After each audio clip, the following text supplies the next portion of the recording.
ಪ್ರೀತಿಯ ವಿದ್ಯಾರ್ಥಿಗಳೇ, ಎಲ್ಲರಿಗೂ ನಮಸ್ಕಾರಗಳು. ಈ ದಿನ ನಾನು ದ್ವಂದ್ವ ಉಪಕಲ್ಪನೆ, ನಿಮಗೆ ಉಪಕಲ್ಪನೆ 5ನೇ ಅಧ್ಯಾಯವಾದಂತಹ ಆಧಾರ ಕಲ್ಪನೆ ಅಥವಾ ಉಪಕಲ್ಪನೆಯಲ್ಲಿ ದ್ವಂದ್ವ ಆಧಾರ ಕಲ್ಪನೆ, ರೈವಲ್ ಹೈಪಾಥಿಸಿಸ್ ಅಂದರೆ ಏನು ಅಂಥೇಳಿ ತಿಳಿಸ್ತೇನೆ. ಸಾಮಾನ್ಯ ಈ ವಿಚಾರದ ಬಗ್ಗೆ ನಿಮಗೆ ಪರೀಕ್ಷೆಯಲ್ಲಿ 2 ಅಂಕದ ಪ್ರಶ್ನೆಗಳು ಇದ್ದೇ ಇರುತ್ತೆ. ನಿನ್ನೆ ನಾನು ಅಥವಾ ಹಿಂದಿನ ತರಗತಿಯಲ್ಲಿ ವಂದ್ಯ ಉಪಕಲ್ಪನೆ ಅಂದರೆ ಏನು ಅಂತ ಹೇಳಿದ್ದೆ. ವಂದ್ಯ ಉಪಕಲ್ಪನೆ ಅಂದರೆ ನಮ್ಮ ಅನುಭವಕ್ಕೆ ಬಾರದ, ಪರೀಕ್ಷಿಸಲು ಅಸಾಧ್ಯವಾದಂತಹ, ವಿವರಣೆಯನ್ನು ಕೊಡಲು ಸಾಧ್ಯ ಆಗದಂತಹ ಉಪಕಲ್ಪನೆಯನ್ನು ವಂದ್ಯ ಉಪಕಲ್ಪನೆ, ಪರೀಕ್ಷೆಗೆ ಒಳಪಡದ ಅವೈಜ್ಞಾನಿಕ ಉಪಕಲ್ಪನೆಯನ್ನು ಮಿಥ್ಯ ಉಪಕಲ್ಪನೆ ಅಥವಾ ವಂದ್ಯ ಉಪಕಲ್ಪನೆ ಅಥವಾ ಅದನ್ನು ಬರಡು ಉಪಕಲ್ಪನೆ ಅಂತ ಹೇಳ್ತಾರೆ. ಆದರೆ ಇಂದು ನೀವು ದ್ವಂದ್ವ ಆಧಾರ ಕಲ್ಪನೆ, ದ್ವಂದ್ವ ಆಧಾರ ಕಲ್ಪನೆ ಅಂದರೆ ಏನು ಅಂಥೇಳಿ 2 ಅಂಕದ ಪ್ರಶ್ನೆಗಳು ಇರುತ್ತೆ. ಉಪಕಲ್ಪನೆ ಅಂದರೆ ನಿಮಗೀಗಾಗಲೇ ಪರಿಚಯ ಆಗಿದೆ. ಕೆಲವು ಸಂಕೀರ್ಣ ಸಂದರ್ಭಗಳಲ್ಲಿ ಘಟನೆಗೆ ಕಾರಣ ತಿಳಿಯುವುದಿಲ್ಲ. ಆಗ ನಮ್ಮ ಬುದ್ಧಿ ಅಥವಾ ನಮ್ಮ ಮನಸ್ಸು ಆ ಘಟನೆಗೆ ಉಚಿತವೆನಿಸುವ, ಸರಿ ಎನಿಸುವ ಕಾರಣವೊಂದನ್ನು ಕಲ್ಪಿಸುವ, ಊಹಿಸುವ ಒಂದು ಮಾನಸಿಕ ಅಥವಾ ಬೌದ್ಧಿಕ ಕ್ರಿಯೆಯನ್ನು ನಾವು ಉಪಕಲ್ಪನೆ ಅಥವಾ ಆಧಾರ ಕಲ್ಪನೆ ಅಂಥೇಳಿ ಹೇಳ್ತೇವೆ. ಇನ್ನು ಈ ಆಧಾರ ಕಲ್ಪನೆಯಲ್ಲಿ ಅನೇಕ ವಿಚಾರಗಳನ್ನು ನೀವು ಕಲ್ತಿದ್ದೀರಾ. ಅದರಲ್ಲಿ ದ್ವಂದ್ವ ಉಪಕಲ್ಪನೆ ಅಂದರೆ ಏನು ಅಂಥೇಳಿ ಇವತ್ತು ಕಲಿತೀರಾ. ಆಧಾರ ಕಲ್ಪನೆಗಳು ಪರೀಕ್ಷೆಗೆ ಬರುವಂಥದ್ದಿರಬೇಕು. ಯಾವಾಗಲೂ ಆಧಾರ ಕಲ್ಪನೆಗಳು ಪರೀಕ್ಷಿಸಲ್ಪಡಬೇಕೆಂಬುದು ವಿಜ್ಞಾನದ ಮೂಲಾಧಾರ ತತ್ವ. ಆಧಾರ ಕಲ್ಪನೆ ಪರೀಕ್ಷೆಗೆ ಒಳಪಡಬೇಕು ಎನ್ನುವುದು ವಿಜ್ಞಾನದ ಒಂದು ಮೂಲ ತತ್ವ ಅಂತ ಹೇಳ್ತಾರೆ. ಯಾವುದು? ನಮ್ಮ ಆಧಾರ ಕಲ್ಪನೆ ಪರೀಕ್ಷೆಗೆ ಒಳಪಡುವಂತಿರಬೇಕು. ಯಾವಾಗಲೂ ಅದನ್ನು ಪರೀಕ್ಷಿಸುವುದಕ್ಕೆ ಸಾಧ್ಯ ಆಗುವಂತಹ ಉಪಕಲ್ಪನೆಯನ್ನು ನಾವು ಆಧಾರ ಉಪಕಲ್ಪನೆ ಅಂಥೇಳಿ ಹೇಳ್ತೇವೆ.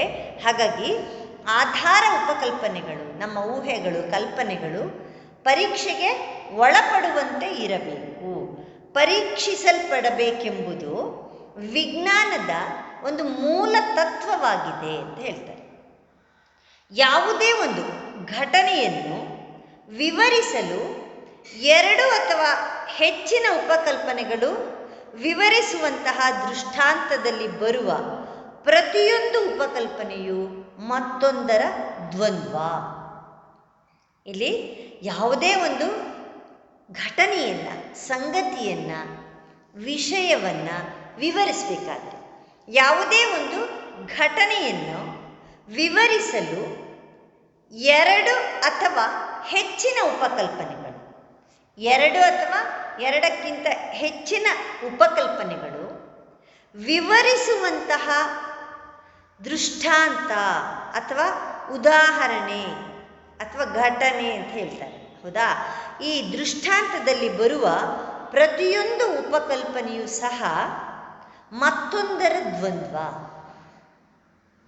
ಒಂದು ಉಪಕಲ್ಪನೆಯಲ್ಲಿ ಇಲ್ಲಿ ಯಾವುದೇ ಒಂದು ಘಟನೆಯನ್ನು ವಿವರಿಸುವಾಗ 2 ಅಥವಾ 2ಕ್ಕಿಂತ ಹೆಚ್ಚಿನ ಊಹೆಗಳು ಇದ್ದಾಗ ಅದನ್ನು ನಾವು ದ್ವಂದ್ವ ಅಂತ ಹೇಳ್ತೀವಿ.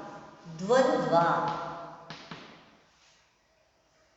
ದ್ವಂದ್ವ ಅಂದರೆ 2. ಅದು ಮಾಡಲ, ಇದು ಮಾಡಲ, ಯಾವ್ದು ಮಾಡಲಿ? ದ್ವಂದ್ವ ಇರುತ್ತೆ. ಡೈಲಾಮೋ ಅಂತ ಹೇಳ್ತಾರಲ್ಲ ಹಾಗೆ. ಆ ಕೆಲಸ ಮಾಡಲ, ಈ ಕೆಲಸ ಮಾಡಲ, ಯಾವ್ದು ಫಸ್ಟ್ ಮಾಡಲಿ? ಅದನ್ನು ದ್ವಂದ್ವ ಅಂತ ಹೇಳ್ತಾರೆ. ಯಾವುದೋ ಒಂದನ್ನು ಮಾತ್ರ ನಾವು ಒಪ್ಕೊಂಡು ಮಾಡ್ತಾ ಹೋಗ್ತೇವಲ್ಲ, ಹೀಗೆ ಇಲ್ಲಿ ಒಂದು ಘಟನೆಯನ್ನು ವಿವರಿಸುವಲ್ಲಿ 2 ಅಥವಾ 2ಕ್ಕಿಂತ ಹೆಚ್ಚಿನ ಊಹೆಗಳನ್ನು, ಉಪಕಲ್ಪನೆಗಳನ್ನು ನಾವು ಮಾಡಿದಾಗ ಅದನ್ನು ದ್ವಂದ್ವ ಉಪಕಲ್ಪನೆ ಅಂತ ಹೇಳ್ತಾರೆ. ಹಾಗಾಗಿ 2 ಅಥವಾ ಒಂದು ಘಟನೆಯನ್ನು ವಿವರಿಸಲು 2 ಅಥವಾ 2ಕ್ಕಿಂತ ಹೆಚ್ಚಿನ ಉಪಕಲ್ಪನೆಗಳು ವಿವರಿಸುವಂತಹ ದೃಷ್ಟಾಂತದಲ್ಲಿ, ಸನ್ನಿವೇಶದಲ್ಲಿ, ಸಂಗತಿಗಳಲ್ಲಿ ಬರುವ ಪ್ರತಿಯೊಂದು ಉಪಕಲ್ಪನೆಯು ಮತ್ತೊಂದರ ದ್ವಂದ್ವ, ಇನ್ನೊಂದರ ದ್ವಂದ್ವ ಆಗಿರುತ್ತೆ. ಯಾವಾಗ ಎರಡು ಅಥವಾ ಎರಡಕ್ಕಿಂತ ಹೆಚ್ಚಿನ ಉಪಕಲ್ಪನೆಗಳು ಇದ್ದಾಗ. ಹಾಗಾಗಿ ಸಂಶೋಧನೆಯ ಹಾದಿಯಲ್ಲಿ, ಸಂಶೋಧನೆ, ನಾವು ಯಾವ ಘಟನೆಯನ್ನು, ಯಾವ ಸಂಗತಿಯನ್ನು ಸಂಶೋಧನೆ ಮಾಡ್ತಿರ್ತಾನೋ ವಿಜ್ಞಾನಿಯಾದವನು, ಅಥವಾ ತನಿಖೆಯನ್ನು ಮಾಡ್ತಾ ಇರ್ತಾನೋ, ಆಗ ಅಂತಹ ಸಂದರ್ಭದಲ್ಲಿ ಸಂಶೋಧನೆಯ ಹಾದಿಯಲ್ಲಿ ಇಂತಹ ದ್ವಂದ್ವ ಉಪಕಲ್ಪನೆಗಳು ಎದುರಾಗುತ್ತವೆ. ತಾನು ಸಂಶೋಧನೆಯನ್ನು ಮಾಡಬೇಕಾದ್ರೆ ವಿಜ್ಞಾನಿಯಾದವನಿಗೆ, ಅಥವಾ ನಮ್ಮ ದಿನನಿತ್ಯದ ಬದುಕಿನಲ್ಲಿ ಸಹ ನಾವು ಕೆಲಸ ಮಾಡಬೇಕಾದ್ರೆ ಇಂತಹ ದ್ವಂದ್ವಗಳು ಬಂದೇ ಬರುತ್ತೆ, ದ್ವಂದ್ವಗಳು ಎದುರು ಬರುತ್ತೆ ಅಥವಾ ಎದುರಾಗುತ್ತವೆ. ಸಂಶೋಧನೆಯ ಹಾದಿಯಲ್ಲಿ ವಿಜ್ಞಾನಿಗೆ ಇಂತಹ ದ್ವಂದ್ವಗಳು, ಅದು ಸರಿನೋ ಇದು ಸರಿನೋ, ಯಾವುದು ಸರಿ ಯಾವುದು ಸತ್ಯ, ಯಾವುದು ವಾಸ್ತವ ಯಾವುದು ತಪ್ಪು ಗೊತ್ತಾಗಲ್ಲ, ದ್ವಂದ್ವ ಇರುತ್ತೆ, ಎರಡು ಒಂದೇ ರೀತಿ ಇರುತ್ತೆ. ಹಾಗಾಗಿ ಈ ಸಂಶೋಧನೆಯ ಹಾದಿಯಲ್ಲಿ ಇಂತಹ ದ್ವಂದ್ವ ಉಪಕಲ್ಪನೆಗಳು ಎದುರಾಗುತ್ತದೆ. ಉದಾಹರಣೆಗೆ, ಈಗಾಗಲೇ ನಮಗೆ ಪರಿಚಿತವಾಗಿರುವ ಭೂಕೇಂದ್ರ ಸಿದ್ಧಾಂತ ಮತ್ತು ಸೂರ್ಯಕೇಂದ್ರ ಸಿದ್ಧಾಂತಗಳು ದ್ವಂದ್ವ ಉಪಕಲ್ಪನೆಗಳು. ಈಗಾಗಲೇ ನಮಗೆ ಪರಿಚಯವಾಗಿರುವಂತಹ ಭೂಕೇಂದ್ರ ಸಿದ್ಧಾಂತ ಮತ್ತು ಸೂರ್ಯಕೇಂದ್ರ ಸಿದ್ಧಾಂತಗಳು ದ್ವಂದ್ವ ಉಪಕಲ್ಪನೆಗಳು. ಅವನ್ನು ನಾವು ದ್ವಂದ್ವ ಉಪಕಲ್ಪನೆ ಅಂತೇಳಿ ಹೇಳ್ತೇವೆ. ಹಾಗಾಗಿ ಈ ಭೂಮಿಯು ಕೇಂದ್ರದಲ್ಲಿದ್ದು ಅದರ ಸುತ್ತಲೂ ಸೂರ್ಯ, ಚಂದ್ರ ಮತ್ತು ಇತರ ಗ್ರಹಗಳು ಸುತ್ತುತ್ತವೆ ಎಂದು ಥ್ಯಾಲೋಮಿ ಹೇಳಿದ್ದರೆ, ಯಾರು? ಭೂಕೇಂದ್ರ ಸಿದ್ಧಾಂತದ ಪ್ರತಿಪಾದಕ ಥ್ಯಾಲೋಮಿ. ಥ್ಯಾಲೋಮಿ ಭೂಕೇಂದ್ರ ಸಿದ್ಧಾಂತ, ಭೂಮಿಯ ಸುತ್ತ ಸೂರ್ಯ ಮತ್ತು ಇತರ ಗ್ರಹಗಳು ಸುತ್ತುತ್ತವೆ ಎಂದು ಹೇಳಿದರು. ಹಾಗಾಗಿ ಇಲ್ಲಿ ಭೂಕೇಂದ್ರ ಸಿದ್ಧಾಂತವನ್ನು ಭೂಮಿಯು ಕೇಂದ್ರದಲ್ಲಿದ್ದು ಅದರ ಸುತ್ತಲೂ ಸೂರ್ಯ, ಚಂದ್ರ ಮತ್ತು ಇತರ ಗ್ರಹಗಳು ಸುತ್ತುತ್ತವೆ ಎಂದು ಥ್ಯಾಲೋಮಿ ಹೇಳಿದ್ದರೆ, ಅದಕ್ಕೆ ವಿರುದ್ಧವಾಗಿ ಸೂರ್ಯ ಕೇಂದ್ರದಲ್ಲಿದ್ದು ಅದರ ಸುತ್ತಲೂ ಭೂಮಿ, ಚಂದ್ರ ಮತ್ತು ಇತರ ಗ್ರಹಗಳು ಸುತ್ತುತ್ತವೆ ಎಂದು ಕೋಪರ್ನಿಕಸ್ ಹೇಳಿದ. ಯಾರು? ಕೋಪರ್ನಿಕಸ್.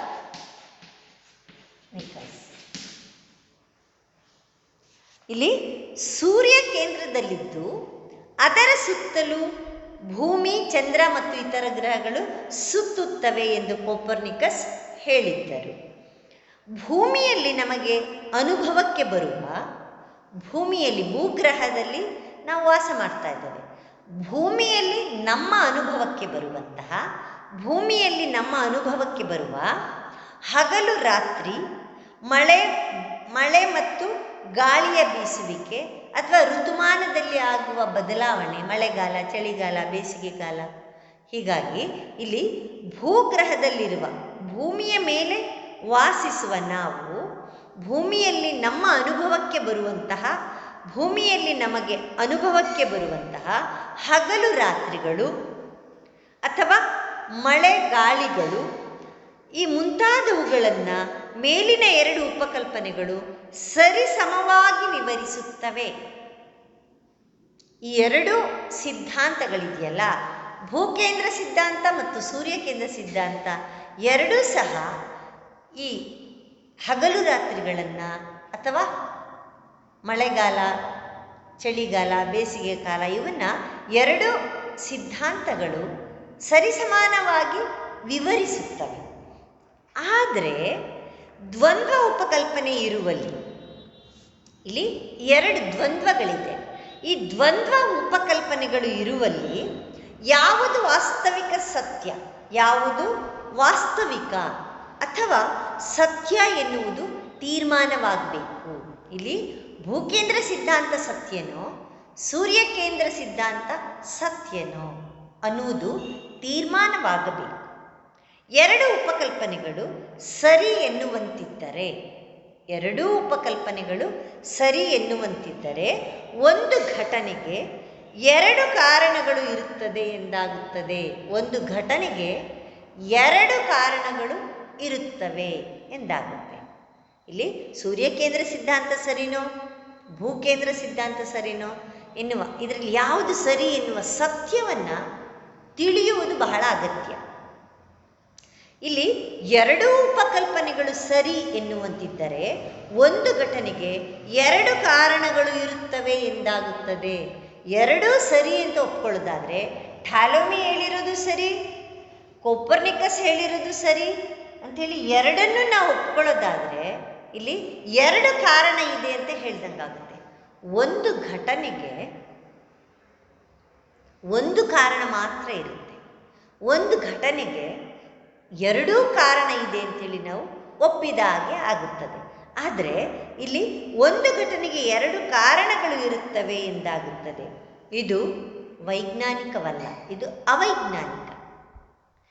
ವಿಜ್ಞಾನದ ಪ್ರಕಾರ ವೈಜ್ಞಾನಿಕವಾಗಿ ಕಾರ್ಯಕಾರಣ ನಿಯಮವನ್ನು ನಾವು ಯೋಚನೆ ಮಾಡೋದಾದರೆ, ಕಾರಣ ತತ್ವವನ್ನು ಯೋಚನೆ ಮಾಡೋದಾದರೆ ಒಂದು ಘಟನೆಗೆ ಒಂದು ಕಾರಣ ಮಾತ್ರ ಇರಲು ಸಾಧ್ಯ.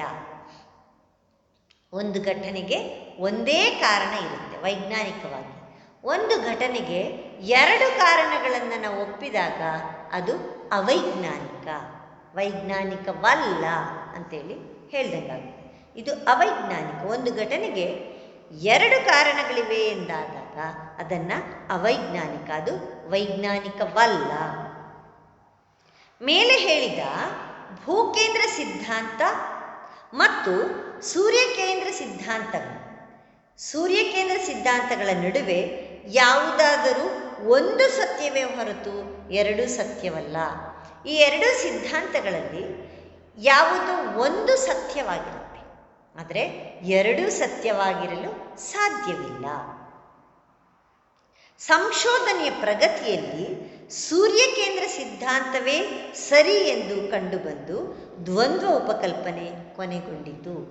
ಇಲ್ಲಿ ನಾವು ಈ ಸಂಶೋಧನೆಯ ಪ್ರಗತಿಯಲ್ಲಿ ಸಂಶೋಧನೆ ಮಾಡ್ತಾ ಮಾಡ್ತಾ ಏನು ಗೊತ್ತಾಯಿತು, ಸೂರ್ಯಕೇಂದ್ರ ಸಿದ್ಧಾಂತ ಸರಿ ಎಂದು ಭೂಕೇಂದ್ರ ಸಿದ್ಧಾಂತ ತಪ್ಪು ಅಂತ ಹೇಳಿ ಸಿದ್ಧಪಡಿಸಲಾಯಿತು. ಹಾಗಾಗಿ ಇಲ್ಲಿ ಈ ಸಂಶೋಧನೆಯಲ್ಲಿ ನಾವು ಸಂಶೋಧನೆಯ ಪ್ರಗತಿಯಲ್ಲಿ ಸೂರ್ಯಕೇಂದ್ರ ಸಿದ್ಧಾಂತವೇ ಸರಿ ಎಂದು ಕಂಡುಬಂದು ಅವಾಗೇನಾಗುತ್ತೆ, ನಮ್ಮ ದ್ವಂದ್ವ ಬಗೆಹರಿಯುತ್ತೆ. ಅಲ್ಲಿ ಸೂರ್ಯಕೇಂದ್ರ ಸಿದ್ಧಾಂತ ಸರಿ ಎಂದು ಭೂಕೇಂದ್ರ ಸಿದ್ಧಾಂತ ತಪ್ಪು ಎಂದು ಅದು ತಿರಸ್ಕರಿಸಲ್ಪಟ್ಟಿತು. ನಾವೆಲ್ಲರೂ ಇಂದು ಸೂರ್ಯಕೇಂದ್ರ ಸಿದ್ಧಾಂತವನ್ನು ಒಪ್ಪಿದ್ದೇವೆ, ಅಂಗೀಕರಿಸಲ್ಪಟ್ಟಿದೆ, ಮತ್ತೊಂದು ತಪ್ಪು ಅಂತ ಹೇಳ್ತೇವೆ. ಇದನ್ನೇ ನಾವು ನಿರ್ಣಾಯಕ ಅಂಶ ಅಂತ ಹೇಳ್ತೀವಿ. ಇಲ್ಲಿ ಈ ದ್ವಂದ್ವ ಉಪಕಲ್ಪನೆಯಲ್ಲಿ, ದ್ವಂದ್ವ ಆಧಾರ ಕಲ್ಪನೆಯಲ್ಲಿ ಎರಡು ವಿಚಾರಗಳಿತ್ತು. ಒಂದು ಘಟನೆಗೆ, ಒಂದು ಸಂಶೋಧನೆಯಲ್ಲಿ ಎರಡು ಘಟನೆಗಳು ಬರುತ್ತೆ, ಎರಡು ದೃಷ್ಟಾಂತಗಳು, ನಿದರ್ಶನಗಳನ್ನ ನಾವು ನೋಡ್ತೇವೆ. ಒಂದು ಭೂಕೇಂದ್ರ ಸಿದ್ಧಾಂತ, ಮತ್ತೊಂದು ಸೂರ್ಯಕೇಂದ್ರ. ಆದರೆ ಸತ್ಯ ಒಂದು ಮಾತ್ರ ಆಗಿರುತ್ತೆ, ಎರಡು ಸತ್ಯವಾಗಿರಲ್ಲ. ಹಾಗಾಗಿ ಇಲ್ಲಿ ಸತ್ಯ ಒಂದು ಅಂತ ಹೇಳಿ ತೀರ್ಮಾನ ಮಾಡ್ತೀವಿ. ಆಗ ಈ ದ್ವಂದ್ವ ಇದೆಯಲ್ಲ, ದ್ವಂದ್ವ ಬಗೆಹರಿಯುತ್ತೆ. ಒಂದು ಕಾರಣ, ಆ ಘಟನೆಗೆ ಒಂದೇ ಸೂರ್ಯನೇ ಕಾರಣ, ಸೋಲಾರ್ ಸಿಸ್ಟಮ್ಗೆ ಸೂರ್ಯ ಕಾರಣ ಅನ್ನುವುದು ಸತ್ಯ ಅಂಥೇಳಿ ಸಂಶೋಧನೆಯ ಮೂಲಕ ಅದನ್ನು ಒಪ್ಪಿಕೊಳ್ಳಲಾಯಿತು. ಹಾಗೇನಾಗುತ್ತೆ, ಎಲ್ಲಿ ದ್ವಂದ್ವ ಉಪಕಲ್ಪನೆ ಎಂದರೇನು ಎನ್ನುವ ಪ್ರಶ್ನೆಗೆ ಉತ್ತರ, ಒಂದು ಘಟನೆ ಅಥವಾ ಒಂದು ಸಂಗತಿಯನ್ನು ವಿವರಿಸುವಲ್ಲಿ ಎರಡು ಅಥವಾ ಎರಡಕ್ಕಿಂತ ಹೆಚ್ಚಿನ ಕಾರಣಗಳಿದ್ದು ಅದರಲ್ಲಿ ಯಾವುದಾದ್ರೂ ಎರಡಕ್ಕಿಂತ ಹೆಚ್ಚಿನ ಕಾರಣಗಳಿದ್ದರೆ ಅಲ್ಲಿ ದ್ವಂದ್ವ ಉಪಕಲ್ಪನೆ ಆಗಿಬಿಡುತ್ತೆ. ಆ ದ್ವಂದ್ವ ಉಪಕಲ್ಪನೆಯಲ್ಲಿ ಎರಡೂ ಸಹ ಏಕಕಾಲಕ್ಕೆ ಸತ್ಯ ಆಗಿರಲಿಕ್ಕೆ ಸಾಧ್ಯ ಇಲ್ಲ. ಆಗ ಒಂದನ್ನು ಸತ್ಯ ಎಂದು ಒಪ್ಪಿಕೊಂಡು ಮತ್ತೊಂದು ಅಸತ್ಯ ಎಂದು ತಿರಸ್ಕರಿಸಿದಾಗ ದ್ವಂದ್ವ ಬಗೆಹರಿಯುತ್ತದೆ. ನಾವು ಸಂಶೋಧನೆ ಮಾಡಿದಾಗ ವಿಜ್ಞಾನದಲ್ಲಿ ಆವಿಷ್ಕಾರಗಳನ್ನು, ಸಂಶೋಧನೆಗಳನ್ನು, ಪ್ರಯೋಗಗಳು ಮತ್ತು ಅವಲೋಕನದ ಮೂಲಕ ಪರೀಕ್ಷೆಯನ್ನು ಮಾಡಿದಾಗ ಆ ಸಂಶೋಧನೆಯ ಪ್ರಗತಿಯಲ್ಲಿ ಒಂದು ಸತ್ಯ ಇದೇ ಕಾರಣ ಅಂತ ಗೊತ್ತಾದಾಗ ಒಂದನ್ನು ಸತ್ಯ ಅಂತ ಒಪ್ಕೊಳ್ತೇವೆ, ಮತ್ತೊಂದು ಅಸತ್ಯ ಅಂಥೇಳಿ ಹೇಳಿದಾಗ ದ್ವಂದ್ವ ಬಗೆಹರಿಯುತ್ತೆ. ಒಂದು ಘಟನೆಗೆ ಒಂದು ಕಾರಣ ಮಾತ್ರ ಸತ್ಯ ಅನ್ನೋದನ್ನು ನಾವು ನೋಡ್ತೇವೆ. ವಿದ್ಯಾರ್ಥಿಗಳೇ, ಇನ್ನು ನಾವು ಮುಂದೆ ಈ ಆಧಾರ ಕಲ್ಪನೆ ಈ ವಿಜ್ಞಾನದಲ್ಲಿ, ವೈಜ್ಞಾನಿಕ ಸಂಶೋಧನೆಯಲ್ಲಿ ಅಥವಾ ವಿಜ್ಞಾನದಲ್ಲಿ ಆಧಾರ ಕಲ್ಪನೆಯ ಸ್ಥಾನ ಏನು ಅನ್ನುವುದನ್ನು ವಿದ್ಯಾರ್ಥಿಗಳೇ, ವೈಜ್ಞಾನಿಕ ಸಂಶೋಧನೆಯಲ್ಲಿ ಉಪಕರಣಗಳ ಪಾತ್ರ ಏನು ಅಂತೇಳಿ ತಿಳಿಯೋಣ. ಈಗ ವೈಜ್ಞಾನಿಕ ಅನ್ವೇಷಣೆಯಲ್ಲಿ ಉಪಕಲ್ಪನೆಯ ಪಾತ್ರ ಇದು ಬಹಳ ಮುಖ್ಯವಾದದ್ದು. ನೀವು ಆಧಾರ ಕಲ್ಪನೆಯ ಕೊನೆಯ ಹಂತಕ್ಕೆ ಬಂದಿದ್ದೀರಾ. ಅಂತಿಮ ಅಂದರೆ ಈ ಚಾಪ್ಟರ್ನ ಅಧ್ಯಾಯ 5 ಇಂದು ಮುಕ್ತಾಯವಾಗುತ್ತದೆ. ಇಲ್ಲಿ ಆಧಾರ ಕಲ್ಪನೆಯ ಕೊನೆಯ ವಿಚಾರವನ್ನು ನೀವು ಕಲಿತಾ ಇದ್ದೀರಾ. ಈ ದಿನ ತಿಳಿಸ್ತಾ ಇದ್ದೀನಿ ನಾನು ನಿಮಗೆ. ಇಲ್ಲಿ ಆಧಾರ ಕಲ್ಪನೆ ವೈಜ್ಞಾನಿಕ ವಿಧಾನದಲ್ಲಿ ಹೇಗೆ ಪ್ರಮುಖ ಪಾತ್ರವನ್ನು ವಹಿಸುತ್ತದೆ ಅನ್ನುವುದು ಇಲ್ಲಿ ಬಹಳ ಮುಖ್ಯವಾದದ್ದು. ವೈಜ್ಞಾನಿಕ ಅನ್ವೇಷಣೆಯಲ್ಲಿ, ವೈಜ್ಞಾನಿಕ ಸಂಶೋಧನೆಯಲ್ಲಿ ಅಥವಾ ತನಿಖೆ ಅನ್ನೋ ಪದ ಸಹ ಬಳಸ್ತಾರೆ ಪುಸ್ತಕದಲ್ಲಿ. ಹಾಗಾಗಿ ಇಲ್ಲಿ ವೈಜ್ಞಾನಿಕ ಅನ್ವೇಷಣೆಯಲ್ಲಿ ಉಪಕಲ್ಪನೆಯ ಪಾತ್ರ ಏನು, ಇದನ್ನು ಪರೀಕ್ಷೆಯಲ್ಲಿ ನಿಮಗೆ 5 ಅಂಕಗಳ ಪ್ರಶ್ನೆಗಳಿರುತ್ತೆ. ಟಿಪ್ಪಣಿ ಕೇಳ್ತಾರೆ. ಸಾಮಾನ್ಯ ವೈಜ್ಞಾನಿಕ ಅನ್ವೇಷಣೆಯಲ್ಲಿ ಉಪಕಲ್ಪನೆಯ ಪಾತ್ರವನ್ನು ವಿವರಿಸಿ ಅಥವಾ ಪ್ರಶ್ನೆಯನ್ನು ಸಹ ಕೇಳ್ತಾರೆ. ವೈಜ್ಞಾನಿಕ ಅನ್ವೇಷಣೆಯಲ್ಲಿ ಉಪಕಲ್ಪನೆಯ ಪಾತ್ರವೇನು ಅಂಥೇಳಿ 5 ಅಂಕಗಳ ಪ್ರಶ್ನೆ ಇರುತ್ತೆ ಪರೀಕ್ಷೆಗೆ. ಹಾಗಾಗಿ ಬಹಳ ಸುಲಭ ಇದೆ. ಈಗಾಗಲೇ ನೀವು ಕಲಿತಿರುವಂತಹ ಎಲ್ಲ ವಿಚಾರಗಳೇ, ಇಲ್ಲಿ ಬೇರೆ ವಿಚಾರಗಳಿಲ್ಲ. ಬಹಳ ಸುಲಭವಾಗಿ ನೀವು 5 ಅಂಕಗಳನ್ನು ಪಡಿಬೋದು ವಿದ್ಯಾರ್ಥಿಗಳೇ. ಹಾಗಾಗಿ ಈ ವೈಜ್ಞಾನಿಕ ಅನ್ವೇಷಣೆಯಲ್ಲಿ ಉಪಕಲ್ಪನೆಯ ಪಾತ್ರ ಅತ್ಯಂತ ಪ್ರಮುಖವಾದದ್ದು, ಮಹತ್ವವಾದದ್ದು ಅಂತ ಹೇಳ್ಬೋದು. ಉಪಕಲ್ಪನೆ ಇಲ್ಲದೆ ವೈಜ್ಞಾನಿಕ ಸಂಶೋಧನೆ ಮಾಡಲಿಕ್ಕೆ ಸಾಧ್ಯನೇ ಇಲ್ಲ, ಮಾಡೋಕ್ಕೆ ಆಗಲ್ಲ ಅಂಥೇಳಿ ಹೇಳ್ಬೋದು. ವೈಜ್ಞಾನಿಕ ಸಂಶೋಧನೆಯಲ್ಲಿ ನಾವು ಉಪಕಲ್ಪನೆಯನ್ನು ಬಳಸಲೇಬೇಕು, ಬೇಕೇ ಬೇಕಾಗುತ್ತೆ. ಹಾಗಾಗಿ ಈ ವೈಜ್ಞಾನಿಕ ಅನ್ವೇಷಣೆಯಲ್ಲಿ ಉಪಕಲ್ಪನೆ ಬಹಳ ಮಹತ್ವದ ಪಾತ್ರವನ್ನು ವಹಿಸುವುದನ್ನು ನಾವು ನೋಡ್ತೇವೆ. ಬಹಳ ಮಹತ್ವದ ಪಾತ್ರವನ್ನು ವಹಿಸುತ್ತದೆ. ಯಾವುದು? ಆಧಾರ ಕಲ್ಪನೆ ಅಥವಾ ಉಪಕಲ್ಪನೆ. ಸಂಶೋಧನೆಯ ಎಲ್ಲ ಹಂತಗಳಲ್ಲಿಯೂ ಉಪಕಲ್ಪನೆಗಳು ಅತ್ಯಂತ ಅವಶ್ಯಕ.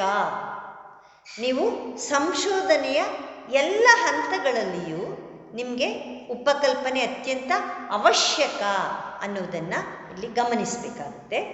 ಇಲ್ಲದಿದ್ದಲ್ಲಿ ವೈಜ್ಞಾನಿಕ ಶೋಧನೆಯನ್ನು ಪರೀಕ್ಷೆಯನ್ನು ಅಥವಾ ತನಿಖೆಯನ್ನು ಇಲ್ಲದಿದ್ದರೆ ಈ ವೈಜ್ಞಾನಿಕ ಸಂಶೋಧನೆಯನ್ನು ಮುಂದುವರಿಸುವುದು ಸಾಧ್ಯ ಇಲ್ಲ, ಮುಂದುವರಿಯುವುದಿಲ್ಲ. ನಾವು ಉಪಕಲ್ಪನೆ ಇಲ್ಲದೆ ವೈಜ್ಞಾನಿಕ ಸಂಶೋಧನೆಗಳು ಮುಂದುವರಿಯುವುದಕ್ಕೆ ಸಾಧ್ಯನೇ ಇಲ್ಲ ಅಂತ ಹೇಳಿದರೆ ಅದೇನು ಉತ್ಪ್ರೇಕ್ಷೆ ಅಲ್ಲ, ಅದು ಉತ್ಪ್ರೇಕ್ಷೆ. ಉತ್ಪ್ರೇಕ್ಷೆ ಅಂದ್ರೇನು? ಹೆಚ್ಚು ಮಾಡಿ ಹೇಳೋದು ನಾವು. ಹೌದಾ? ಇಲಿ ಹೋಯ್ತು ಅಂದರೆ ಹುಲಿನೇ ಹೋಯ್ತು ಅಂತ ಹೇಳ್ತಾರಲ್ಲ, ಅದನ್ನು ಉತ್ಪ್ರೇಕ್ಷೆ ಅಂತ ಹೇಳ್ತಾರೆ.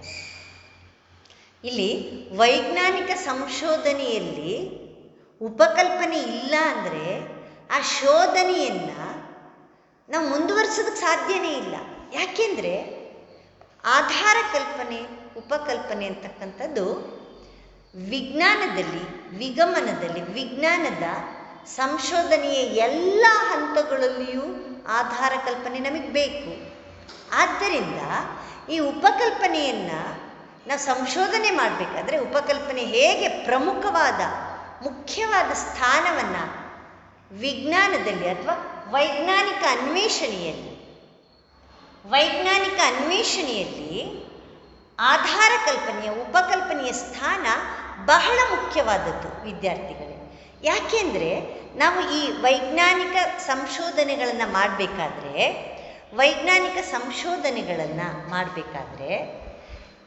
ಬೇರೆ ಬೇರೆ ಹಂತಗಳನ್ನು ನೋಡ್ತೇವೆ. ಇಲ್ಲಿ ಸಂಶೋಧನೆಗಳನ್ನು ಮುಂದುವರಿಸಬೇಕು ಅಂದರೆ ಉಪಕಲ್ಪನೆ ಬೇಕೇ ಬೇಕು. ಉಪಕಲ್ಪನೆ ಇಲ್ಲ ಅಂದರೆ ಆ ಸಂಶೋಧನೆಯನ್ನು ಮುಂದುವರಿಸೋದಕ್ಕೆ ಸಾಧ್ಯನೇ ಇಲ್ಲ ಅಂತ ಹೇಳುವ ಮಾತು ಉತ್ಪ್ರೇಕ್ಷೆ ಅಲ್ಲ ಅಂತ ಹೇಳ್ತಾರೆ. ವಿಜ್ಞಾನದಲ್ಲಿ ವೈಜ್ಞಾನಿಕ ಸಂಶೋಧನೆಯನ್ನು ನಾವು ಮುಂದುವರಿಸಬೇಕದನ್ನ ಅಂತ ಹೇಳುವ ಸಂದರ್ಭದಲ್ಲಿ ಪ್ರಮುಖ ಪಾತ್ರವನ್ನು ವಹಿಸುತ್ತೆ. ಇಲ್ಲಿ ಮುಂದುವರಿಸೋದಕ್ಕೆ ಸಾಧ್ಯ ಇಲ್ಲ, ಸಂಶೋಧನೆಯನ್ನು ಮುಂದುವರಿಸೋದಕ್ಕೆ ಸಾಧ್ಯ ಇಲ್ಲ ಅಂತ ಹೇಳಿದ್ರೆ ಅದೇನು ಉತ್ಪ್ರೇಕ್ಷೆ ಆಗಲಾರದು ಅಂತ ಹೇಳ್ತಾರೆ. ಇಲ್ಲಿ ವೈಜ್ಞಾನಿಕ ಸಂಶೋಧನೆಯನ್ನು ಮುಂದುವರಿಸುವುದಕ್ಕೆ ಸಾಧ್ಯನೇ ಇಲ್ಲ. ಉಪಕಲ್ಪನೆಗಳೇ ಇಲ್ಲದಿದ್ದಲ್ಲಿ ವೈಜ್ಞಾನಿಕ ಸಂಶೋಧನೆಯನ್ನು ನಾವು ಮುಂದುವರಿಸುವುದಕ್ಕೆ ಸಾಧ್ಯ ಇಲ್ಲ ಅಂತ ಹೇಳಿದರೆ ಅದು ಉತ್ಪ್ರೇಕ್ಷೆ ಆಗಲಾರದು. ಆಧಾರ ಕಲ್ಪನೆಯು ಶಾಸ್ತ್ರೀಯ ಅಂದರೆ ವೈಜ್ಞಾನಿಕ ಸಂಶೋಧನೆಯ ಪ್ರಾರಂಭಿಕ ಮೆಟ್ಟಿಲು. ನಿಮಗೆ ಗೊತ್ತಿದೆ, ವೈಜ್ಞಾನಿಕ ಸಂಶೋಧನೆಯನ್ನು ಮಾಡಬೇಕಾದ್ರೆ ಆಧಾರ ಕಲ್ಪನೆ ಎನ್ನುವುದು ಅದು ಒಂದು ಪ್ರಾರಂಭಿಕ ಮೆಟ್ಟಿಲು, ಮೊದಲ ಹಂತ ಅಂಥೇಳಿ ಹೇಳ್ಬೋದು. ಪ್ರಾರಂಭಿಕ ಮೆಟ್ಟಿಲು. ಅವಲೋಕನ ಮತ್ತು ಪ್ರಯೋಗಗಳನ್ನು ಕೈಗೊಳ್ಳಲು ಅದು ಅಂದರೆ ಇಲ್ಲಿ ಅತ್ಯಂತ ಒಳ್ಳೆಯ ಅವಕಾಶವನ್ನು ನಮಗೆ ಕಲ್ಪಿಸಿಕೊಡುತ್ತೆ. ಅಗತ್ಯವಾದದ್ದು, ಅವಶ್ಯಕವಾದದ್ದು ಅಂತ ಹೇಳ್ಬೋದು. ಹಾಗಾಗಿ ಅವಲೋಕನ ಮತ್ತು ಪ್ರಯೋಗಗಳನ್ನು ಕೈಗೊಳ್ಳಲು ಆಧಾರ ಕಲ್ಪನೆ ನಮಗೆ ಅವಕಾಶವನ್ನು ಕಲ್ಪಿಸಿಕೊಡುತ್ತದೆ ಅಂತೇಳಿ ಹೇಳ್ಬೋದು. ಇನ್ನು ವೈಜ್ಞಾನಿಕ ವಿಗಮನ ಅಥವಾ ಅನುಗಮನ ಅಂತ ಹೇಳ್ತೀವಿ ನಾವು. ಶಾಸ್ತ್ರೀಯ ಅನುಗಮನ ಅಂದರೂ ಒಂದೇ, ವೈಜ್ಞಾನಿಕ ವಿಗಮನ ಅಂದರೂ ಒಂದೇ. ಹಾಗಾಗಿ ಈ ಶಾಸ್ತ್ರೀಯ ಅನುಗಮನ ಕಾರ್ಯಕಾರಣ ಸಂಬಂಧಗಳನ್ನು ಸ್ಥಿರೀಕರಿಸುವ ಉದ್ದೇಶವನ್ನು ಹೊಂದಿದೆ. ವಿಗಮನ ಅಂದ ತಕ್ಷಣ ನಮಗೆ ಕಾರ್ಯಕಾರಣ ನಿಯಮ ಬರುತ್ತೆ. ಯಾಕೆಂದರೆ ಅಲ್ಲಿ ವಿಗಮನದ ಆಧಾರ ತತ್ವಗಳು, ಕಾರ್ಯಕಾರಣ ನಿಯಮವನ್ನು ನಾವು ಕಾರ್ಯಕಾರಣ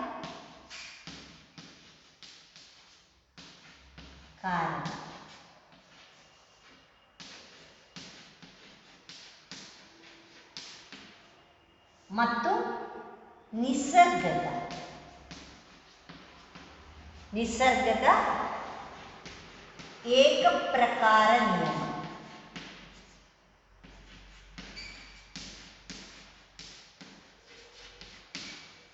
ಕಾರ್ಯಕಾರಣ ನಿಯಮ ಮತ್ತು ನಿಸರ್ಗದ ಪ್ರಕೃತಿಯ ಏಕಪ್ರಕಾರ ನಿಯಮವನ್ನು ನಾವು ವಿಗಮನದ ಆಧಾರ ತತ್ವಗಳು, ರೂಪಾತ್ಮಕ ಆಧಾರಗಳು ಅಂತ ಹೇಳ್ತೀವಿ. ಫಾರ್ಮಲ್ ಗ್ರೌಂಡ್ಸ್ ಆಫ್ ಇಂಡಕ್ಷನ್ ಅಂತ ಹೇಳ್ತೀವಿ. ಅದನ್ನು ನಾವು ಫಾರ್ಮಲ್ ಗ್ರೌಂಡ್ಸ್ ಆಫ್ ಇಂಡಕ್ಷನ್ ಯಾವ್ಯಾವುದು? ಒಂದು ಕಾರ್ಯಕಾರಣ ನಿಯಮ ಮತ್ತು ನಿಸರ್ಗದ ಏಕಪ್ರಕಾರ ನಿಯಮ. ಇವೆರಡೂ ಸಹ ವಿಗಮನದ ಅಥವಾ ವೈಜ್ಞಾನಿಕ ವಿಗಮನದ, ಶಾಸ್ತ್ರೀಯ ಅನುಗಮನದ ಸಂಬಂಧಗಳನ್ನು ಸ್ಥಿರೀಕರಿಸುವ ಉದ್ದೇಶವನ್ನು ಹೊಂದಿದೆ.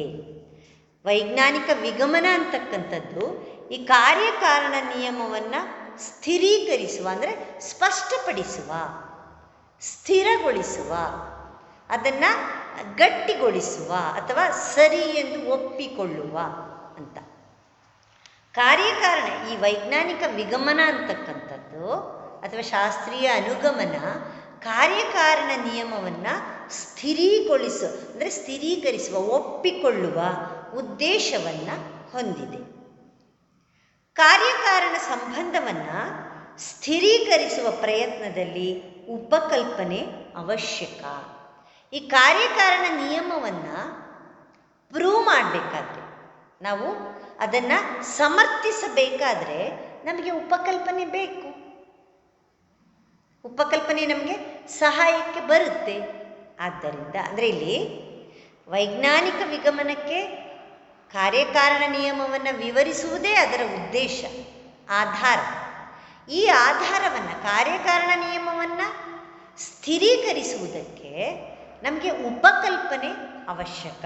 ಹಾಗಾಗಿ ಯಾವುದೋ ಗೊತ್ತು ಗುರಿ, ಯಾವುದೇ ಗೊತ್ತು ಗುರಿ ಉದ್ದೇಶ ಒಂದು ಕಲ್ಪನೆ ಇಲ್ಲದೆ ಸಂಶೋಧನಾ ಕಾರ್ಯದಲ್ಲಿ ಮುಂದುವರಿಯಲು ಸಾಧ್ಯವಿಲ್ಲ. ಯಾವುದೇ ಸಂಶೋಧನೆಯನ್ನು, ಪರೀಕ್ಷೆಯನ್ನು ವೈಜ್ಞಾನಿಕವಾಗಿ ನಾವು ಮಾಡಬೇಕಾದ್ರೆ ಗೊತ್ತು ಗುರಿ ಇಲ್ಲದೆ, ಕಲ್ಪನೆ ಇಲ್ಲದೆ, ಯಾವುದೇ ಗೊತ್ತು ಗುರಿ ಇಲ್ಲದೆ ಅಂದರೆ ಒಂದು ಉದ್ದೇಶ ಇಲ್ಲದೆ ಯಾರು ಪ್ರಯೋಗ ಮಾಡಲಿಕ್ಕೆ ಹೋಗಲ್ಲ, ಸಂಶೋಧನೆ ಮಾಡಲಿಕ್ಕೆ ಹೋಗಲ್ಲ. ವಿಜ್ಞಾನಿಗಳು ಸಂಶೋಧನೆ ಮಾಡಲಿಕ್ಕೆ ಒಂದು ಕಾರಣ ಇರುತ್ತೆ. ಈ ಕಾರಣವನ್ನು, ಕಾರಣ ಸಂಬಂಧವನ್ನು, ಕಾರ್ಯಕಾರಣ ಸಂಬಂಧವನ್ನು ಸ್ಥಿರೀಕರಿಸುವಲ್ಲಿ ನಮಗೆ ಆಧಾರ ಕಲ್ಪನೆ ಸಹಾಯ ಮಾಡುತ್ತೆ. ಹಾಗಾಗಿ ಯಾವುದೇ ಗೊತ್ತು ಗುರಿ ಉದ್ದೇಶ ಒಂದು ಕಲ್ಪನೆ ಇಲ್ಲದೆ ಯಾವುದೇ ಒಂದು ಸಂಶೋಧನಾ ಕಾರ್ಯ ಮುಂದುವರಿಯಲು ಸಾಧ್ಯವಿಲ್ಲ. ಅವಲೋಕನ ಮತ್ತು ಪ್ರಯೋಗಗಳು ಸಾಧನ ಸಾಮಗ್ರಿಗಳನ್ನು ಒದಗಿಸುತ್ತದೆ. ಮತ್ತೊಂದೇನು? ಅವಲೋಕನ.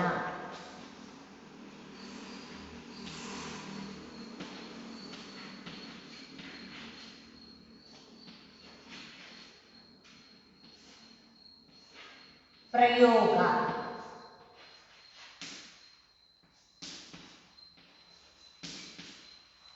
ಅವಲೋಕನ ಮತ್ತು ಪ್ರಯೋಗಗಳು ಒಂದು ಸಾಧನದ ರೀತಿಯಲ್ಲಿ ನಮಗೆ ವಿಗಮನದ, ಇದನ್ನು ನಾವು ಅವಲೋಕನ ಮತ್ತು ಪ್ರಯೋಗವನ್ನು ವಿಷಯಾತ್ಮಕ ತತ್ವಗಳು ಅಥವಾ ವಾಸ್ತವಿಕ ನೆಲೆಗಟ್ಟುಗಳು ಅಂತ ಹೇಳ್ತೇವೆ. ಅದನ್ನು ಮೆಟೀರಿಯಲ್, ಇಲ್ಲಿ ವಿಷಯಾತ್ಮಕ,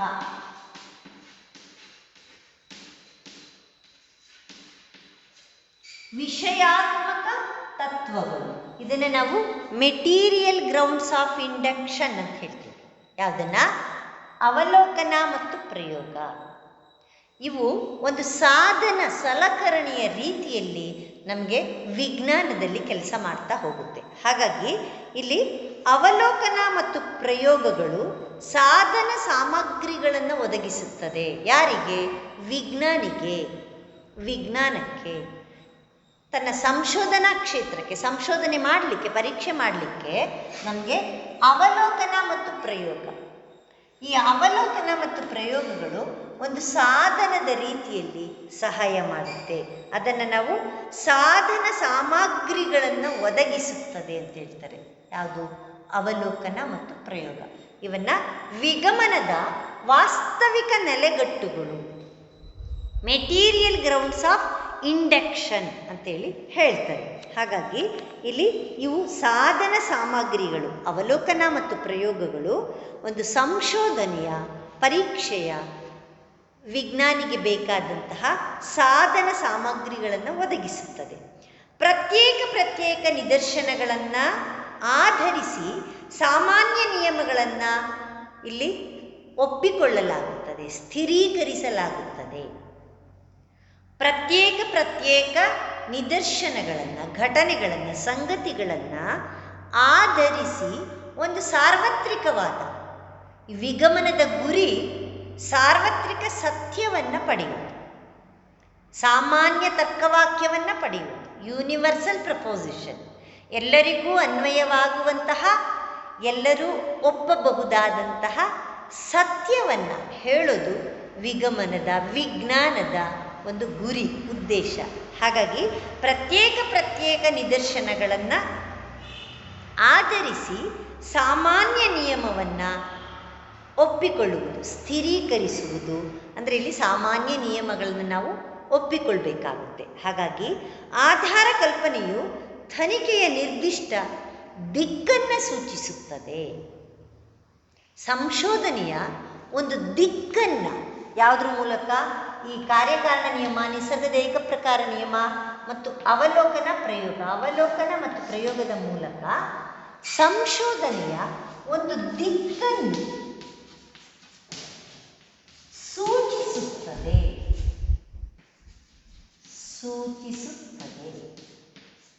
ಯಾವುದು? ಆಧಾರ ಕಲ್ಪನೆ.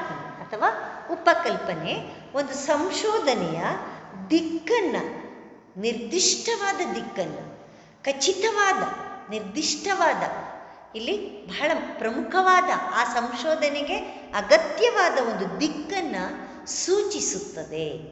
ಆಧಾರ ಕಲ್ಪನೆ ಅಂತ ಹೇಳ್ಬೋದು. ಪರಿಶೀಲನೆಯು ಮತ್ತು ಪ್ರಾಯೋಗಿಕ ಕ್ರಿಯೆಯಲ್ಲಿ ಆಧಾರ ಕಲ್ಪನೆಯು ಕೆಲವು ಬಾರಿ ಅಸತ್ಯ ಎಂಬುದಾಗಿ ತಿರಸ್ಕರಿಸಲ್ಪಡುತ್ತದೆ. ಆದರೂ ನಿಜವಾದ ಸಿದ್ಧಾಂತವನ್ನು ತಿಳಿಯಲು, ಆದರೂ ಸಹ ನಿಜವಾದ ಒಂದು ಸಿದ್ಧಾಂತವನ್ನು, ಸಿದ್ಧಾಂತವನ್ನು ತಿಳಿಯಲು ಪ್ರಯೋಜನಕಾರಿಯಾಗಿದೆ. ಕೆಲವು ಸಂಶೋಧನೆಗಳು ತಿರಸ್ಕಾರಕ್ಕೆ ಒಳಗಾಗುತ್ತೆ. ಉದಾಹರಣೆಗೆ ನಾವು ಟ್ಯಾಲೋಮಿ ಸಿದ್ಧಾಂತವನ್ನೇ ನೋಡ್ತೇವೆ. ಆದರೂ ಸಹ ಇಲ್ಲಿ ನಿಜವಾದ ಸಿದ್ಧಾಂತವನ್ನು, ಅದರ ಸತ್ಯ ಯಾವುದು, ಯಥಾರ್ಥ ಜ್ಞಾನ ಯಾವುದು, ವಾಸ್ತವಿಕತೆ ಯಾವುದು ಎಂದು ತಿಳಿಯಲು ಇದು ಪ್ರಯೋಜನಕಾರಿಯಾಗಿದೆ. ಆಧಾರ ಕಲ್ಪನೆ ನಿಜವಾದ ವಾಸ್ತವವಾದ ಒಂದು ಸಿದ್ಧಾಂತವನ್ನು ತಿಳಿಯಲು ಇದು ಪ್ರಯೋಜನಕಾರಿಯಾಗಿದೆ ಎಂದು ಹೇಳ್ಬೋದು. ವಿದ್ಯಾರ್ಥಿಗಳೇ, ಸತ್ಯಾನ್ವೇಷಣೆಗೆ ತೊಡಗಲು ಉಪಕಲ್ಪನೆ, ಆಧಾರ ಕಲ್ಪನೆ ವೈಜ್ಞಾನಿಕ ಅನ್ವೇಷಣೆಯಲ್ಲಿ ಬಹಳ ಮುಖ್ಯವಾದ ಸ್ಥಾನವನ್ನು ಪಡೆದಿದೆ. ಹೇಗೆ ಅಂದರೆ, ಸತ್ಯಾನ್ವೇಷಣೆಗೆ ತೊಡಗಲು, ನಮ್ಮನ್ನು ಸತ್ಯಾನ್ವೇಷಣೆಗೆ ತೊಡಗಿಸುತ್ತದೆ. ಸತ್ಯಾನ್ವೇಷಣೆಯಲ್ಲಿ ಮುಂದುವರಿಯಲು ಆಧಾರ ಕಲ್ಪನೆಗಳು ಮೂಲಾಧಾರವಾಗಿ ಸಹಾಯ ಮಾಡುತ್ತದೆ. ಸತ್ಯಾನ್ವೇಷಣೆಯಲ್ಲಿ ತೊಡಗಲು, ನಮ್ಮನ್ನು ನಾವು ತೊಡಗಿಸಿಕೊಳ್ಳಲು, ಯಾವುದ್ರ ಬಗ್ಗೆ, ಏನರ ಬಗ್ಗೆ ಅಂದರೆ ಯಾವುದು ಸತ್ಯನೋ, ಯಾವುದು ವಾಸ್ತವನೋ, ನಿಜವಾದ ಘಟನೆ, ಸಂಗತಿಯ ಬಗ್ಗೆ, ನಮ್ಮ ಬದುಕಿನಲ್ಲಿ ಸತ್ಯವಾದ ಮಾರ್ಗದಲ್ಲಿ ನಾವು ಮುಂದುವರಿಯಲು ಸತ್ಯಾನ್ವೇಷಣೆಯಲ್ಲಿ ಹಾಗೂ ಸತ್ಯಾನ್ವೇಷಣೆಗೆ ನಮ್ಮನ್ನು ತೊಡಗಿಸುತ್ತದೆ. ಸತ್ಯಾನ್ವೇಷಣೆ ಮಾಡಲಿಕ್ಕೆ ಅಂದರೆ ಯಾವುದು ನಿಜ, ಯಾವುದು ವಾಸ್ತವ ಅನ್ನುವುದನ್ನು ಉಪಕಲ್ಪನೆ ನಮಗೆ ಅರ್ಥ ಮಾಡಿಸುತ್ತೆ. ಸತ್ಯಾನ್ವೇಷಣೆಯಲ್ಲಿ ನಮ್ಮನ್ನು ತೊಡಗಿಸುತ್ತೆ, ಇನ್ವಾಲ್ವ್ ಮಾಡುತ್ತೆ. ಇನ್ವಾಲ್ವ್ಮೆಂಟ್ ನಮ್ಮನ್ನು ಆ ಕ್ರಿಯೆಯಲ್ಲಿ ತೊಡಗಿಸಲಿಕ್ಕೆ, ವಾಸ್ತವವಾದ ನಿಜವಾದ ಸರಿಯಾದ ಸಂಗತಿಯಲ್ಲಿ, ಘಟನೆಗಳಲ್ಲಿ ನಿಜವಾದ ಬದುಕನ್ನು ನಾವು ಅರ್ಥ ಮಾಡಿಕೊಳ್ಳಿಕ್ಕೆ, ವಾಸ್ತವ ಸಂಗತಿಯನ್ನು ಅರ್ಥ ಮಾಡಿಕೊಳ್ಳಿಕ್ಕೆ ನಮ್ಮನ್ನು ತೊಡಗಿಸುತ್ತದೆ. ಮತ್ತು ಅದೇ ಅನ್ವೇಷಣೆಯಲ್ಲಿ ನಮ್ಮನ್ನು ಮುಂದುವರಿಸುತ್ತೆ.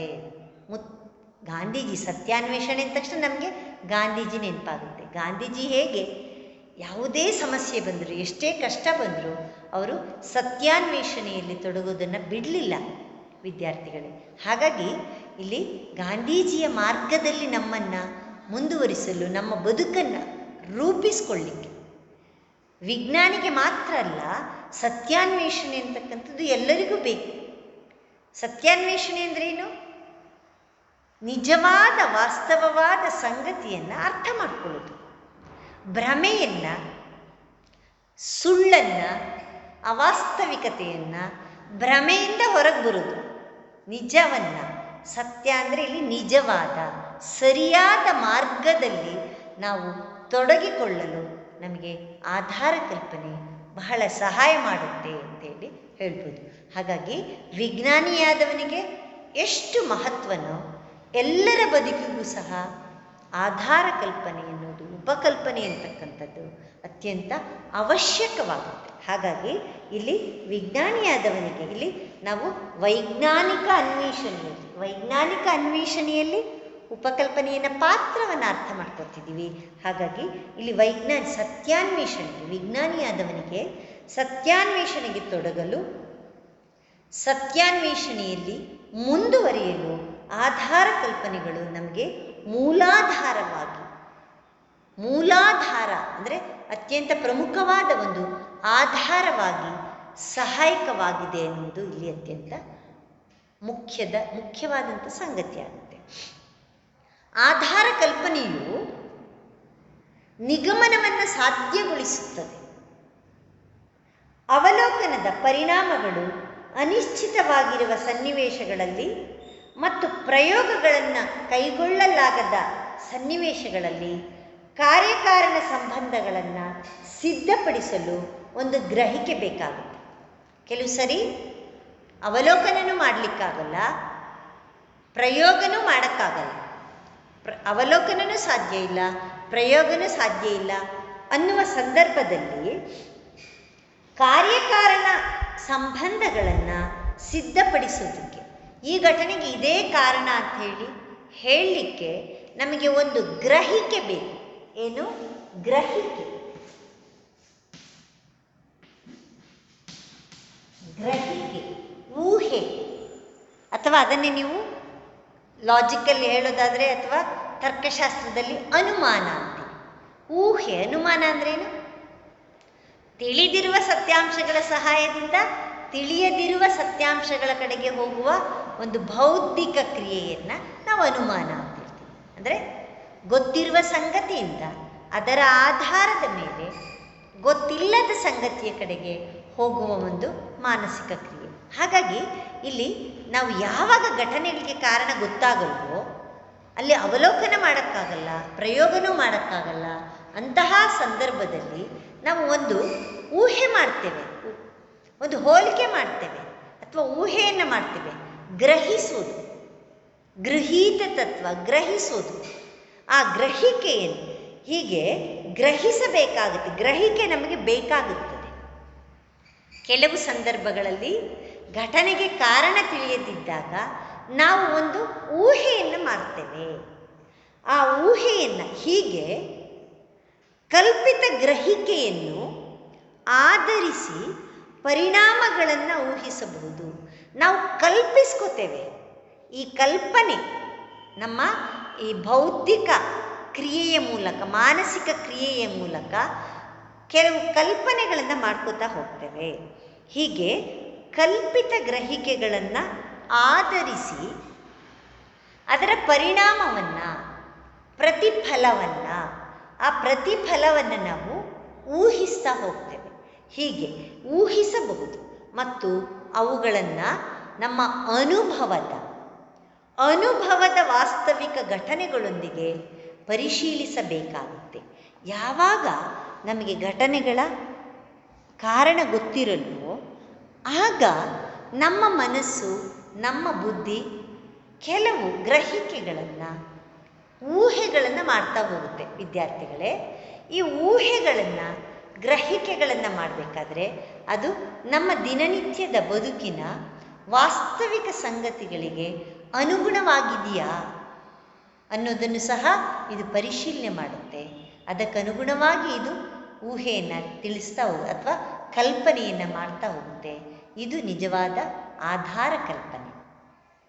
ವಿದ್ಯಾರ್ಥಿಗಳೇ, ಇಲ್ಲಿಗೆ ಈ ದಿನ ನಿಮಗೆ ಆಧಾರ ಕಲ್ಪನೆಯ ಅಧ್ಯಾಯ ಮುಕ್ತಾಯವಾಯಿತು. ಆಧಾರ ಕಲ್ಪನೆಯಲ್ಲಿ ನೀವು ಅನೇಕ ವಿಚಾರಗಳನ್ನು ಕಲ್ತಿದ್ದೀರಾ. ಆಧಾರ ಕಲ್ಪನೆ ಅಂದ್ರೇನು? ಆಧಾರ ಕಲ್ಪನೆಯ ಉಗಮ ಹೇಗಾಗುತ್ತೆ? ಹೇಗೆ ಆಧಾರ ಕಲ್ಪನೆ ಎಲ್ಲರಲ್ಲಿಯೂ ಇರುತ್ತೆ. ಯಾಕೆಂದರೆ ಎಲ್ಲ ಮನುಷ್ಯರು ಚಿಂತನೆ ಮಾಡ್ತಾರೆ, ಆಲೋಚನೆ ಮಾಡ್ತಾರಲ್ವಾ? ಆ ಆಲೋಚನೆ ಮಾಡುವ ಬುದ್ಧಿಶಕ್ತಿ ಇರುವ ಎಲ್ಲರೂ ಸಹ ಆಧಾರ ಕಲ್ಪನೆಯನ್ನು ಮಾಡಲಿಕ್ಕೆ ಸಾಧ್ಯ ಇದೆ ಎನ್ನುವುದನ್ನು ನಾವು ಆಧಾರ ಕಲ್ಪನೆಯ ಉಗಮದಲ್ಲಿ ನೋಡಿದ್ವಿ. ಆಧಾರ ಕಲ್ಪನೆ ಎಲ್ಲರಿಗೂ ಸಾಧ್ಯ ಇದೆ.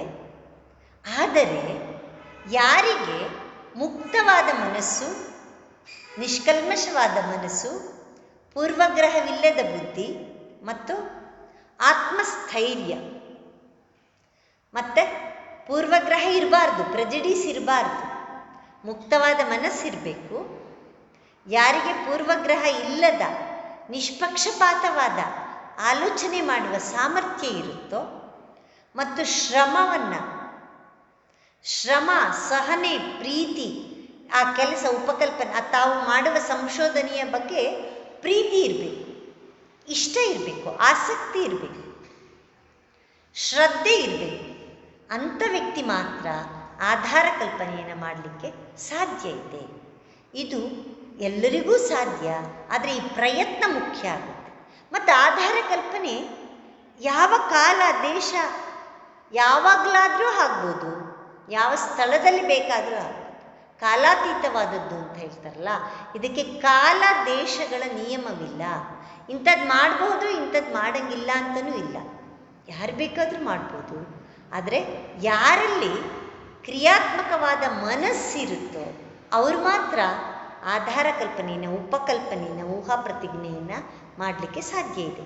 ಆದರೆ ಕಲ್ಪನೆಗಳು ಉಪಕಲ್ಪನೆಗಳಲ್ಲ. ಎಲ್ಲ ಕಲ್ಪನೆಗಳು ಉಪಕಲ್ಪನೆಗಳಾಗಲಿಕ್ಕೆ ಸಾಧ್ಯ ಇಲ್ಲ. ಯಾವುದು ಪರೀಕ್ಷಿಸುವುದಕ್ಕೆ ಸಾಧ್ಯ ಇದೆಯೋ, ಯಾವುದಕ್ಕೆ ಆಧಾರಗಳಿದೆಯೋ, ವಿವರಣೆ ಕೊಡಲಿಕ್ಕೆ ಸಾಧ್ಯ ಇದೆಯೋ ಅದು ಮಾತ್ರ. ನೀವು ಉಪಕಲ್ಪನೆಯ ಲಕ್ಷಣಗಳಲ್ಲಿ ಇವನ್ನೆಲ್ಲ ನೋಡಿದ್ದೀರ. ಉಪಕಲ್ಪನೆಯ ಉಗಮ ನೋಡಿದ್ದೀರ, ಉಪಕಲ್ಪನೆಯ ರಚನೆ ಅಂದರೆ ಏನು ಅಂತ ಗೊತ್ತಾಗಿದೆ. ಅದರ ಲಕ್ಷಣಗಳು 5 ಅಂಕದ ಪ್ರಶ್ನೆಗಳಿರುತ್ತೆ. ಉಪಕಲ್ಪನೆಯ ಲಕ್ಷಣಗಳು. ಮತ್ತು ಉಪಕಲ್ಪನೆಯಲ್ಲಿ ನೀವು ನಿರ್ಣಾಯಕ ಅಂಶ, ನಿರ್ಣಾಯಕ ಪ್ರಯೋಗ ಅಂದರೆ ಏನು ಅಂತ ಕಲ್ತಿದ್ದೀರಾ.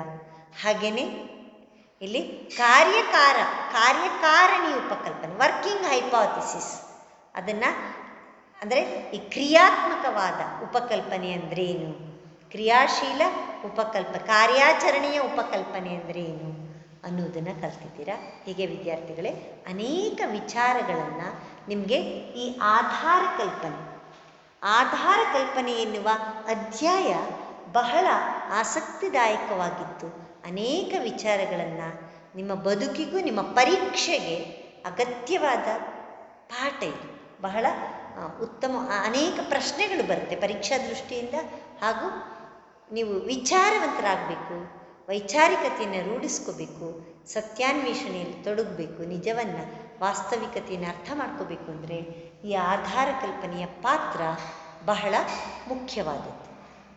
ವಿದ್ಯಾರ್ಥಿಗಳೇ, ಮತ್ತೆ ನಿಮ್ಮನ್ನು ಮುಂದಿನ ತರಗತಿಯಲ್ಲಿ ಭೇಟಿಯಾಗ್ತೇನೆ. ಎಲ್ಲರಿಗೂ ವಂದನೆಗಳು.